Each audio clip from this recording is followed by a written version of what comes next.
Shalom, meus amigos, e um bom dia. Tudo tranquilo?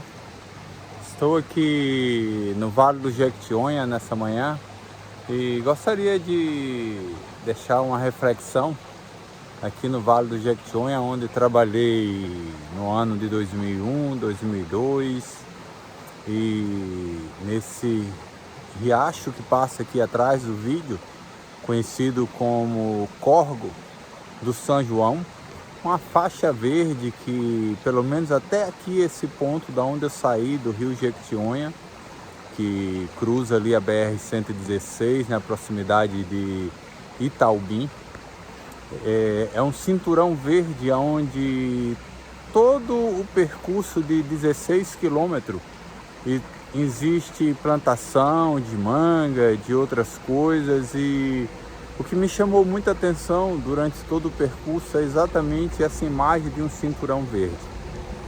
De um lado, ali em cima, tudo seco.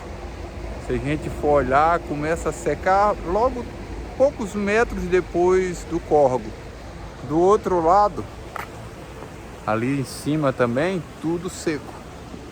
Apenas aonde passa as águas. Como sempre, na última reflexão, ao cheiro das águas brotarão.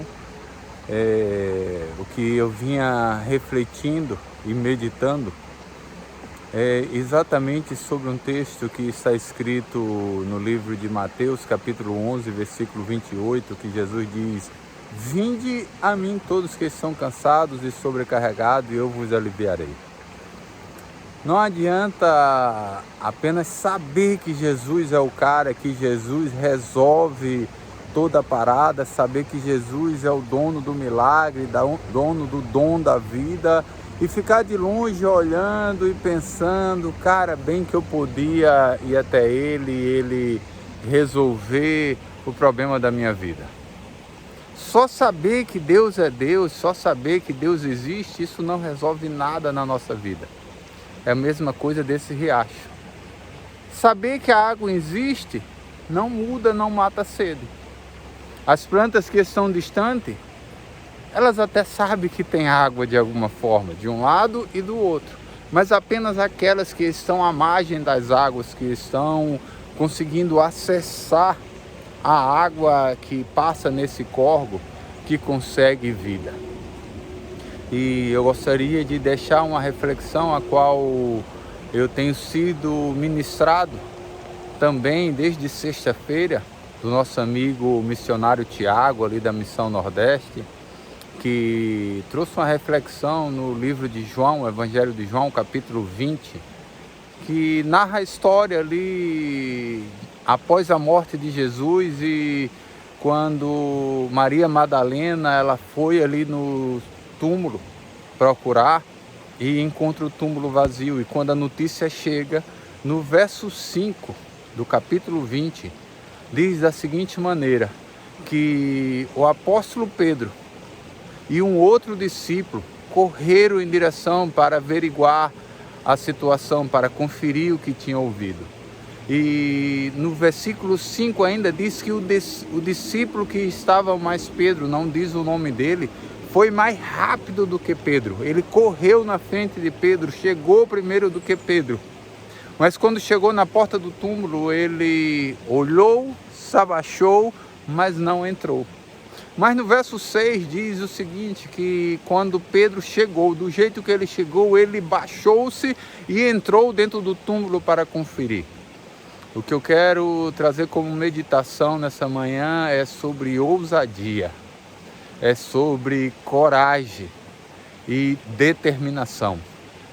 Pedro, ele sempre foi um cara ousado, e os tímidos, fala na Bíblia que não entrarão no céu. Os covardes, também penso que não.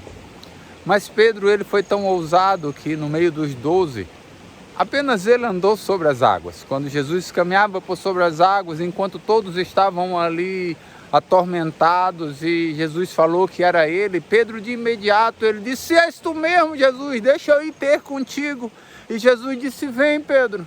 E Pedro desceu do barco na ousadia e caminhou sobre as águas. É verdade que o vento veio, talvez a fé não foi suficiente e ele naufragou. mas pela ousadia dele, ele viveu coisas tremendas. E tem momentos na nossa vida que a ousadia talvez possa não ajudar tanto.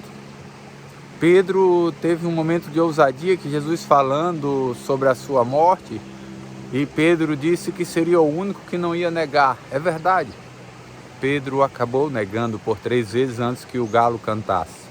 Mas ainda assim ele foi ousado. E sabe de uma coisa? Eu sou da linha que prefiro errar tentando acertar.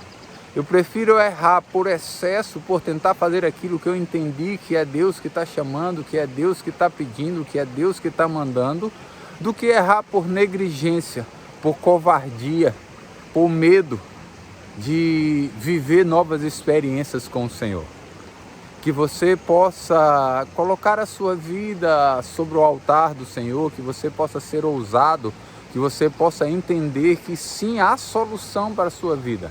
Da mesma forma que as plantas, que são as árvores que estão à beira desse cinto verde aqui do Córrego São João, elas conseguem vida, a vida para todos aqueles que se achegam a Jesus.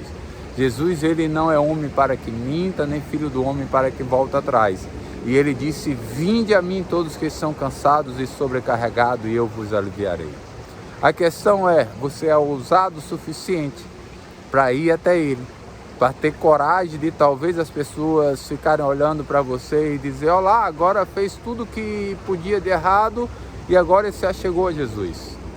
Nessa mesma terra que eu estou hoje aqui gravando o vídeo, tem algumas histórias que me entristecem. No passado, em 2002, 2001, há 19, 20 anos atrás, eu fui uma das pessoas que plantei muitas sementes ruins. Ensinei a muitas pessoas a fazerem coisas erradas, na inocência ou na maldade, sendo usado pelo diabo, na verdade. Já ouvi por 2 vezes que adolescentes naquela época fumaram o seu primeiro cigarro de entorpecente junto comigo. E nessa manhã de hoje eu quero, aqui no meio dessa pontezinha de madeira, eu quero fazer um ato profético, eu quero remir o que eu fiz de errado.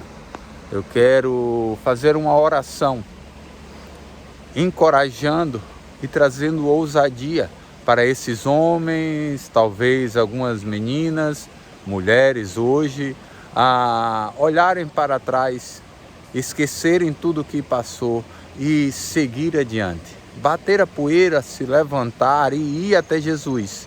E ir até Ele, ao consumador da vida, aquele que mudou a minha vida, aquele que mudou a minha história, também pode mudar a sua. Pai, nessa manhã nós queremos te louvar. Pai, eu quero nessa manhã glorificar o teu nome. Quero, Pai, te pedir perdão pelos meus erros, minhas falhas, por todo o mal que eu cometi, Senhor, enquanto estive nesse lugar. Enquanto ensinei usar entorpecente naquela época, 20 anos atrás, não ensinei, mas de alguma forma usei junto com alguns.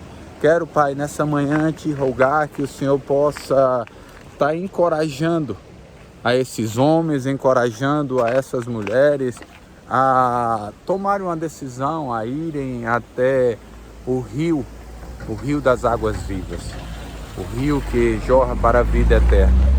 Pai, abençoa, Senhor, essa terra, abençoa, Senhor, os homens, mulheres e familiares do Vale do Jequitinhonha. Pai, eu declaro a tua vida, o Zoe de Deus, fluindo nesse lugar. Do jeito que esse rio flui, irriga e leva vida. Eu declaro, Senhor, a tua vida fluindo nesse lugar a todos aqueles que forem ousados o suficiente a irem até ti. Abençoa, Pai, em nome de Jesus. Amém.